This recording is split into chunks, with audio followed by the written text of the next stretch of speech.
Dari luasnya angkasa, bumi menggantung, bola biru dan hijau yang semarak, dunia yang penuh dengan kehidupan. Tapi bagaimana jika kita bisa menekan tombol jeda untuk umat manusia? Bayangkan dunia tanpa kehadiran manusia, di mana dengungan peradaban yang konstan menjadi sunyi. Ini adalah kisah bumi yang direklamasi. Di dunia tanpa kita ini, perubahannya akan dramatis. Kota-kota yang dulu ramai dengan aktivitas akan menjadi sunyi senyap. Udara yang tak lagi pekat dengan asap knalpot akan menjadi jernih. Kesunyian hanya dipecahkan oleh gemerisik angin di jalanan yang sepi. Lampu akan padam satu persatu karena pembangkit listrik, kekurangan bahan bakar, berhenti beroperasi. Cahaya peradaban, suar dalam kegelapan angkasa, akan berkedip dan memudar, meninggalkan planet ini diselimuti cahaya lembut bintang-bintang. Ini adalah awal dari transformasi besar bumi. Tanpa manusia untuk mempertahankannya, struktur yang kita anggap remeh akan mulai mengalami penurunan yang lambat.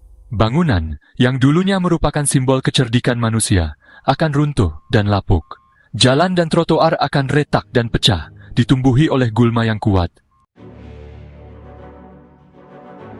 Perubahan paling dramatis akan terjadi di kota-kota kita, hutan beton yang kita ukir dari alam. Tanpa perawatan terus-menerus dari tangan manusia, lanskap perkotaan ini akan mulai hancur. Gedung pencakar langit, yang dulunya merupakan simbol ambisi manusia, akan menjadi yang pertama runtuh. Air, yang merembes ke celah dan retakan, akan membeku dan mengembang, melemahkan beton dan baja. Karat akan menggerogoti logam yang terbuka, melemahkan struktur dari dalam keluar. Akhirnya, raksasa-raksasa ini akan menyerah pada gravitasi, runtuh dalam awan debu dan puing-puing. Jalan dan jembatan, arteri dunia modern kita, akan runtuh dan hancur. Terowongan akan banjir, berubah menjadi sungai bawah tanah.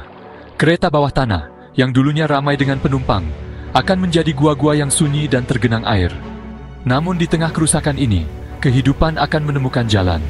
Tanaman, para penyintas yang ulet, akan dengan cepat memanfaatkan ruang yang baru tersedia. Benih, yang terbawa angin, akan menemukan tanah yang subur di celah-celah trotoar dan beton.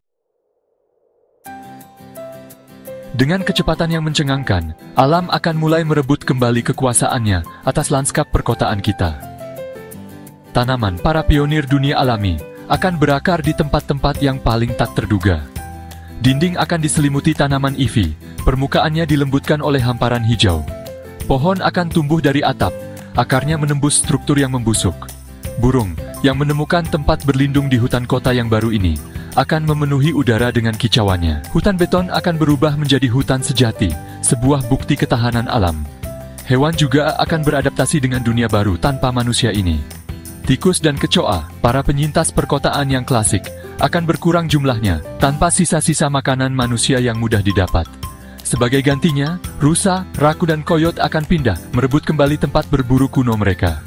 Garis antara kota dan hutan belantara akan kabur, sebuah bukti kemampuan alam untuk menyembuhkan luka yang paling dalam sekalipun. Udara yang dulunya pekat dengan polusi akan dibersihkan oleh kerja keras tanaman. Sungai yang dulunya tercemar limbah industri akan kembali jernih. Bagian 4. Lautan terlahir kembali. Lautan yang menutupi lebih dari 70% permukaan bumi akan mengalami kebangkitan kehidupan. Tanpa tekanan konstan dari aktivitas manusia, ekosistem laut akan mulai pulih.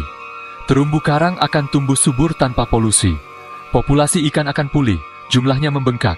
Paus akan menyanyikan lagu-lagu mereka, populasinya pulih. Polusi plastik akan perlahan mulai terurai. Lautan akan kembali dipenuhi kehidupan. Mamalia laut akan berkembang biak. Lumba-lumba akan bermain di ombak. Penyu akan bertelur di pantai yang masih asli. Bagian 5. Pelapukan lambat.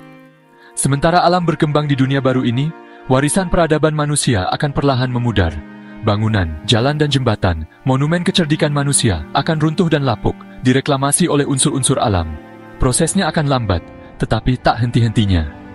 Logam akan berkarat, beton akan retak, dan kayu akan membusuk. Bahan-bahan yang memungkinkan kita membangun dunia kita akan menjadi alat kehancurannya. Tetapi bahkan dalam kerusakan akan ada keindahan tertentu. Bayangkan reruntuhan gedung pencakar langit yang diselimuti tanaman ivy dengan pohon-pohon tumbuh dari jendelanya yang pecah. Bayangkan jalan raya yang ditumbuhi rumput dan bunga liar, pita hijau yang membelah lanskap. Ini akan menjadi reruntuhan sebuah peradaban, bukan bukti kegagalannya, tetapi bukti kekuatan alam yang abadi. Sisa-sisa teknologi kita akan tersebar di seluruh planet, perlahan-lahan terurai menjadi bagian-bagian penyusunnya. Mobil akan berkarat, kerangka logamnya kembali ke bumi, komputer akan berdebu, sirkuitnya berkarat, dan plastik, simbol budaya sekali pakai kita yang ada di mana-mana, akan bertahan selama berabad-abad, sebagai pengingat dampak kita terhadap planet ini. Bagian 6. Planet yang berubah. Bahkan tanpa manusia, bumi akan terus berubah. Perubahan iklim akan terus membentuk kembali planet ini. Suhu akan meningkat, lapisan es akan mencair, dan permukaan laut akan naik. Beberapa daerah akan mengalami cuaca ekstrem. Daerah lain akan mengalami perubahan iklim. Alam akan beradaptasi, menemukan cara baru untuk berkembang. Ekosistem baru akan terbentuk saat tumbuhan dan hewan beradaptasi. Planet ini akan menemukan keseimbangan baru, meskipun sangat berbeda dari yang kita kenal sekarang. Bagian 7. Warisan perubahan. Kisah bumi tanpa manusia adalah kisah yang menyedihkan. Ini mengingatkan kita pada kefanaan keberadaan kita sendiri dan kekuatan alam yang luar biasa. Ini memaksa kita untuk menghadapi dampak yang kita berikan terhadap planet ini dan warisan yang akan kita tinggalkan. Tetapi, ini juga merupakan kisah harapan. Ini menunjukkan kepada kita bahwa bahkan tanpa kehadiran kita, kehidupan akan terus berjalan. Alam akan beradaptasi, pulih, dan berkembang. Bumi, tanpa kita, akan menjadi tempat yang sangat berbeda, tetapi tak kalah indah atau menakjubkan. Pertanyaannya adalah, peran apa yang akan kita pilih untuk dimainkan di masa depannya? Akankah kita terus menempuh jalan kehancuran, meninggalkan warisan kerusakan lingkungan?